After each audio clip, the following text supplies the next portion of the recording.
AI হচ্ছে আমাদের একটা পার্ট। আমি ব্যক্তিগতভাবে মনে করি এআই কখনো হিউম্যানের কিন্তু রিপ্লেসমেন্ট হতে পারে না। কি বলছেন, এত এত না। খবর আসছে যে বিভিন্ন ইঞ্জিনিয়ারিং ফার্মে পর্যন্ত বিভিন্ন যে রিটেল সেক্টর আছে সেখানে রোবট দিয়ে কাজ হচ্ছে, ফলে লে অফ তো হচ্ছে, এটা তো ফ্যাক্ট।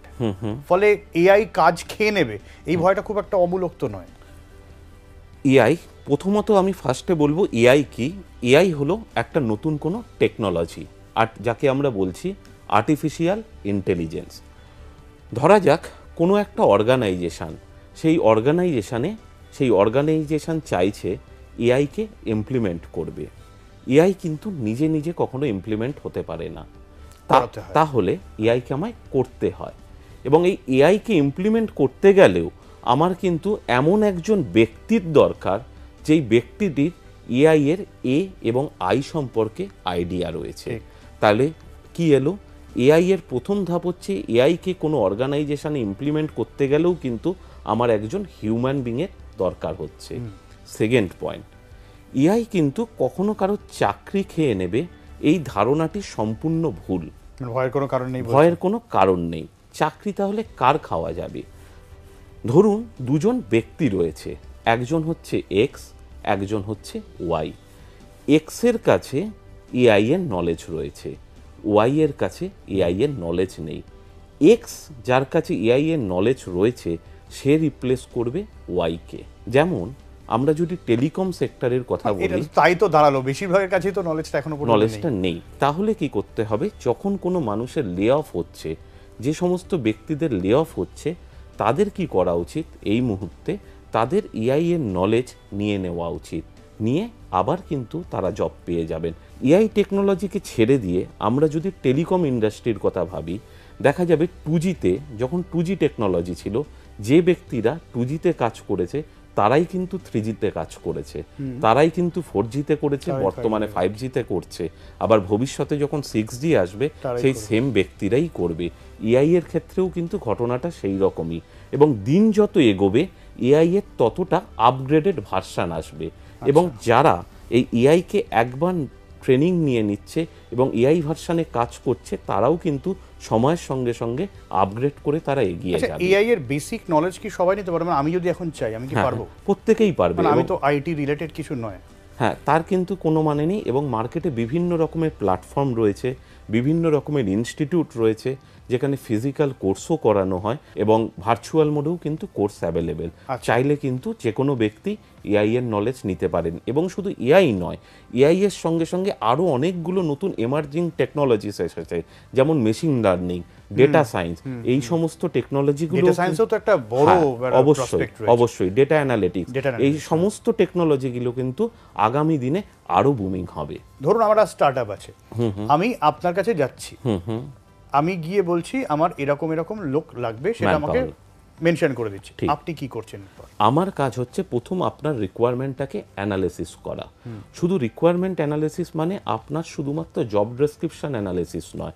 জব ডেসক্রিপশন তো প্রত্যেকটা এমপ্লয়ার আমাদেরকে দিয়েই দেয় যে আমার এই প্রোফাইলে লোক লাগবে এবং এইটা আমার স্যালারি বাজেট, এইটা আমার এলিজিবিলিটি ক্রাইটেরিয়া। তার সঙ্গে আমার বুঝতে হবে আপনার অর্গানাইজেশনের বর্তমানে কি পজিশনে, কি সিচুয়েশনে রয়েছে। অর্থাৎ আপনার অর্গানাইজেশন মানে আপনি যারা আপনার কাস্টমার তারও ডিটেল পুরো একেবারে আপনি নিয়ে নিচ্ছেন। একদম। তার কারণ হচ্ছে একটা অর্গানাইজেশনকে তার সমস্ত কিছু খুঁটিনাটি বিষয়ে জানাটা খুব জরুরি এবং সেখানে কাজের এনভায়রনমেন্ট কীরকম, সেই অর্গানাইজেশন কী ধরনের ম্যান পাওয়ারকে চাইছে। যেমন বলা যাক স্টার্টআপ অর্গানাইজেশনের ক্ষেত্রে আগে যেমন মানুষের ভাবনা চিন্তা ছিল যে আমরা স্টার্টআপে কাজ করব না, কিন্তু দিন যত এগোচ্ছে, দিন যত বদলাচ্ছে, মানুষ কিন্তু স্টার্টআপেও কাজ করতে অনেক বেশি আগ্রহ প্রকাশ করছে। আমরা যদি জেনজিদের কথা বলি, তারা কিন্তু টপ মাল্টিন্যাশনাল কোম্পানি বা লিডিং কনগ্লোমারেটদের থেকে স্টার্টআপে কাজ করতে বেশি আগ্রহ প্রকাশ করছে। তার কারণ স্টার্টআপ অর্গানাইজেশনে কিন্তু কাজের ক্ষেত্রে অনেক ধরনের ফ্লেক্সিবিলিটি পাওয়া যায় এবং ফরচুনেটলি যদি কোনো স্টার্টআপ ইউনিকর্ন বনে যায় এবং কোনো এমপ্লয়ি যদি সেখানে দেখা যায় 0.5% শেয়ার বা স্টেক পেয়ে যায়, তাহলে আগামী দিনে তো তার ক্ষেত্রে সেটা সোনায় সোহাগা। একদম। তো কোনো স্টার্ট আপ অর্গানাইজেশনের ক্ষেত্রে রিকোয়ারমেন্টের ক্ষেত্রে সেই অর্গানাইজেশনের কালচারটা বোঝা খুব ইম্পর্টেন্ট। অ্যাপার্ট মানে ফ্রম আপনি তাহলে সেটাও বোঝার চেষ্টা করছেন। 100 বার যতক্ষণ অবধি আমি না তার কালচার বুঝতে পারবো, তার অর্গানাইজেশনে এক্স্যাক্টলি কী ধরনের ম্যান পাওয়ার দিলে তার অর্গানাইজেশনে সেটা প্রপারলি ফিট করবে, সেই ঘটনাগুলোকে আমি যতক্ষণ না বুঝতে পারবো ততক্ষণ অবধি কিন্তু আমি তাকে সিভি শেয়ার করে ফ্রুটফুল সিভি হবে না। মানে ইন্টারভিউতে পাঠালেও কোনো না কোনোভাবে সেই ক্যান্ডিডেটের সিলেকশন আর আসবে না। আপনি সিভি সিলেকশনটা ফার্স্ট করছেন through AI. Through AI first layer of স্ক্রিনিংটা আমরা থ্রু এআই করে নিই। যেখানে ধরুন আমার কাছে কোনো একটা ওপেনিংয়ে 500 সিবি এলো, এআই কি করে সেই 500 সিবি থেকে আমার 50টা সিবিকে বেছে দেয়, দেন আসে আমার এআই কে আপনি রিক্রুটারদের। ইনপুট দিচ্ছেন যে আমার এই ডিমান্ড। এক্স্যাক্টলি আমার এই ডিমান্ড, এই ক্রাইটেরিয়া, এআই সেখান থেকে ইনিশিয়ালি বেছে দিচ্ছে। এবং সেই ডিমান্ডটা কিসের উপর? অর্গানাইজেশনের জব ডেসক্রিপশন, এলিজিবিলিটি ক্রাইটেরিয়া এবং কালচারাল ফিটের ওপরে। দেন আমার রিক্রুটারদের কাজ চালু হয় এবং রিক্রুটার সেখান থেকে বাকি প্রোফাইলগুলোকে শর্টলিস্টেড করে এবং দেন ইন্টারভিউ লাইন আপ করে। কিছু কিছু ক্ষেত্রে ফিজিক্যাল রাউন্ড, কিছু কিছু ক্ষেত্রে ভার্চুয়াল রাউন্ড। আমার সময় একদম প্রায় শেষ হয়ে এসেছে। আমি একটু আপনার কাছ থেকে একটা সাজেশন যারা দেখছেন তাদের কাছে থ্রু আপনার দিতে চাইবো, সেটা যারা স্টার্ট আপ করছেন তাদের ক্ষেত্রে কোন কোন বিষয়গুলো মাথায় রাখা উচিত, আর যারা ওইসব জায়গায় কাজ করতে চাইছেন তাদের ক্ষেত্রে কোন কোন বিষয়গুলো মাথায় রাখা উচিত, এবং এই দুটো ক্ষেত্রে এআই কোন জায়গায় ইম্পর্টেন্ট। যারা প্রথমত স্টার্ট আপ অর্গানাইজেশন করছে, প্রথম তাদের যখন তারা কোনো ম্যান পাওয়ারকে নিচ্ছে, জেনারেলি দেখা যায় স্টার্ট আপ অর্গানাইজেশনের ক্ষেত্রে আপনি কিন্তু দেখবেন সেখানে স্টার্ট আপ অর্গানাইজেশনের যারা ফাউন্ডার হয় তাদেরও এজ একটা ক্রাইটেরিয়া কিন্তু থাকে। এবং at the same time start up অর্গানাইজেশনের ক্ষেত্রে যারা এমপ্লয়ি হয় বেশিরভাগ এমপ্লয়ি কিন্তু জেনজি ওরিয়েন্টেড, মানে অর্থাৎ young age oriented. Point number 2 আমরা যদি দেখি, স্টার্ট আপ অর্গানাইজেশনের ক্ষেত্রে কাজ করতে গেলে মাল্টিটাস্কিং হওয়া কিন্তু খুব জরুরি। তার কারণ বড় একটা টপ মাল্টিন্যাশনাল কোম্পানিতে ডিফারেন্ট ডিপার্টমেন্ট থাকে, কারণ তাদের পক্ষে ডিফারেন্ট ডিপার্টমেন্টে ম্যান পাওয়ারকে অ্যাফোর্ড করা সম্ভব, যেটা একটা স্টার্ট আপ অর্গানাইজেশনের ক্ষেত্রে অ্যাফোর্ড করা সম্ভব নয়। তাই মাল্টিটাস্কিং হওয়াটা কিন্তু খুব গুরুত্বপূর্ণ।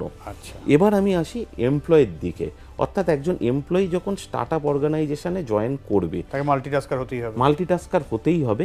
তার সঙ্গে যেটা দেখতে হবে যে স্টার্ট আপ অর্গানাইজেশনের যে ইনিশিয়াল যে ফান্ডিং হয়েছে সেই ফান্ডিংটা কোন স্টেজে রয়েছে। অনেক স্টার্ট আপ অর্গানাইজেশন বন্ধ হয়ে যায়, অর্থাৎ সেটা একটু দেখে নেওয়া কারেক্ট, সেটা সিড রাউন্ড হয়েছে নাকি তার পরবর্তী আরও কিছুটা রাউন্ড হয়েছে, তার উপরে ডিপেন্ড করে এর অর্গানাইজেশন ভবিষ্যতে কতটা গ্রোথ করবে, বা এখানে জব সিকিউরিটি যেটা খুব ইম্পর্টেন্ট কতখানি রয়েছে। একদমই আমার সময় একদম শেষ হয়ে গেছে, ফলে আজকে একটা খুব গুরুত্বপূর্ণ বিষয় জানা গেল যে স্টার্ট আপ যারা রয়েছেন সেক্ষেত্রে আপনি একটা বড়সড় রোল প্লে করছেন ঠিকঠাক জায়গায় ঠিকঠাক মানুষটাকে প্লেস করতে, এবং যারা কাজ খুঁজছেন তাদের ক্ষেত্রে একটা ইম্পর্টেন্ট বিষয় অর্ঘদা বললেন যে ঠিক জায়গায় ঠিক মতো আপডেটেড রেজিউমে যদি দেওয়া যায় তাহলে কেল্লা ফতে।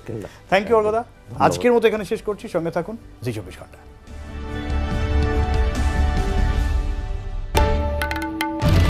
বাংলার আওয়াজ, বাঙালির আবেগ, জি 24 ঘন্টা।